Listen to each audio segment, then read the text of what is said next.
Why should we care about Indigenous issues? Well, what does the Lord require of us but to do justice and to love kindness and to walk humbly with our God? We have been learning in the news more and more that for a very long time, the way many Indigenous people have been treated in our country has not been just or kind. And as we walk humbly with our God, the one who created all of us, we have a responsibility to do something about that.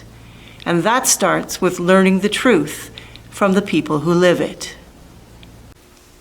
Walking Together in a Good Way is an Indigenous learning event scheduled for September 23 to 25 at Westview Baptist Church in London, and you are invited to attend.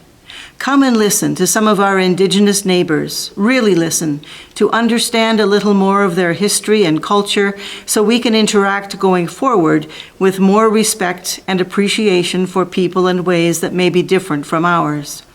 We will begin on Friday evening with a general overview of the past 500 years across Canada as Sherry Russell leads us through an interactive history lesson known as the Kairos Blanket Exercise, where you will get a taste of what happened as wave upon wave of settlers decided how they would interact with the Indigenous people who had been caring for this land for thousands of years. Since we live in southwestern Ontario, we are focusing mostly on the 8 Indigenous communities in our neighborhood. So on Saturday morning, local historian and author David Plain will walk us through what happened in this part of Canada, showing us how we got to where we are now. Later, during one of the breakout sessions, David will explore whether reconciliation is even possible. On Saturday evening, Lila Bruyere will help us learn the truth about many Indigenous people's experience of residential school and the generational trauma that still wreaks havoc in families and communities as a result.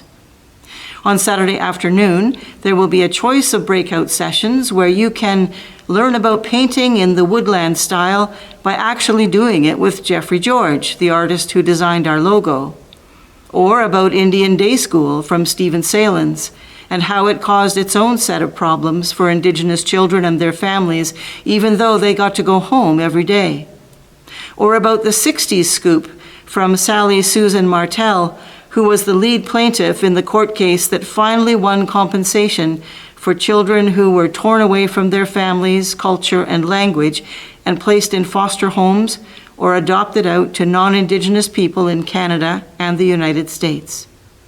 Zelda Elijah, who is an officer in the Anishinaabeg Police Services at Kettle and Stony Point, can teach you something about the legal system in Canada and how Indigenous people had their own laws and ways of keeping their communities safe and healthy before settlers arrived, and ponder why, when Indigenous people make up only 4% of the population in Canada, nearly 30% of people in custody are Indigenous.